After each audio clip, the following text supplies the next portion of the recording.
Hi, this is Chad, and you are listening to Detective Samuel Spade of the Maltese Falcon by Dashiell Hammett. Deliver his famous Flitcraft monologue, also known as the Flitcraft Parable, to the lovely and dangerous Miss Bridget O'Shaughnessy. A man named Flitcraft left his real estate office in Tacoma to go to luncheon one day and never returned. He did not keep an engagement to play golf after 4 that afternoon, though he had taken the initiative in making the date less than half an hour before he went out to lunch. His wife and children never saw him again. He and his wife were supposed to be on the best of terms. He had 2 children, boys, one 5, the other 3. He owned a house in a Tacoma suburb, a new Packard, and the rest of the trappings of successful American living. Flitcraft had inherited $70,000 from his father and, with his success in real estate, was worth something in the neighborhood of $200,000 at the time he vanished. His affairs were in order, though there were enough loose ends to indicate that he had not been setting them in order with the idea of vanishing. There was nothing to suggest that he had more than $50 or $60 in his pocket at the time of his going. His habits for months past could be accounted for too thoroughly to justify any suspicion of secret vices or even of another woman in his life, though either was barely possible. He went like that, like a fist when you open your hand. Well, that was in 1922. In 1927, I was with one of the big detective agencies in Seattle. Mrs. Flitcraft came in and told us somebody had seen a man in Spokane that looked a lot like her husband. I went over there. It was Flitcraft, all right. He'd been living in Spokane for a couple of years as Charles. That was his first name, Pierce.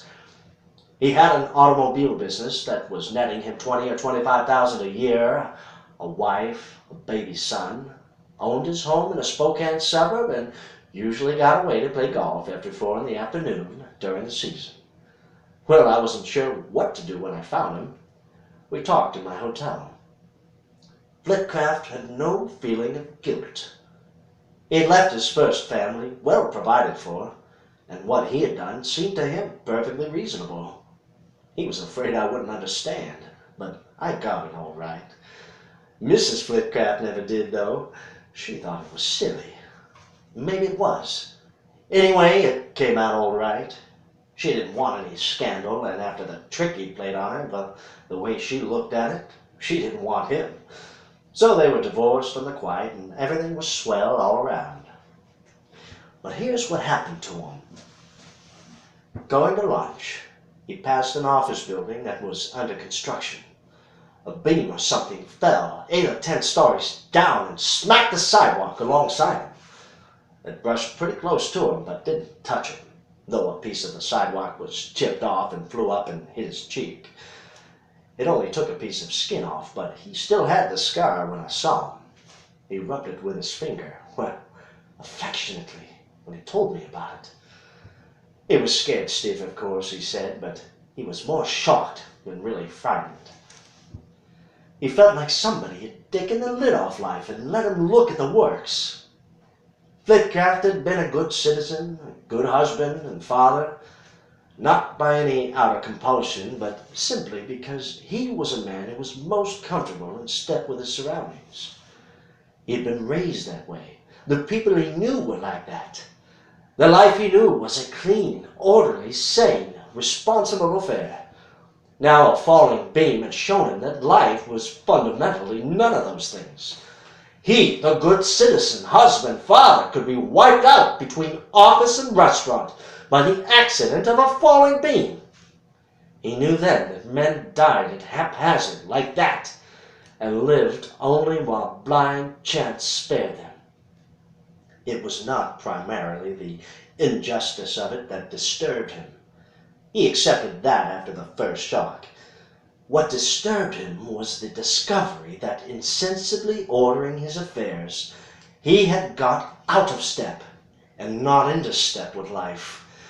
He said he knew before he had gone 20 feet from the fallen beam that he would never know peace again until he had adjusted himself to this new glimpse of life. By the time he had eaten his luncheon, he had found his means of adjustment. Life could be ended for him at random by a falling beam. He would change his life at random by simply going away. For a couple of years he wandered around and then drifted back to the Northwest and settled in Spokane and got married. His second wife didn't look like the first, but they were more alike than they were different. You know, the kind of women that play fair games of golf and bridge and like new salad recipes. He wasn't sorry for what he'd done.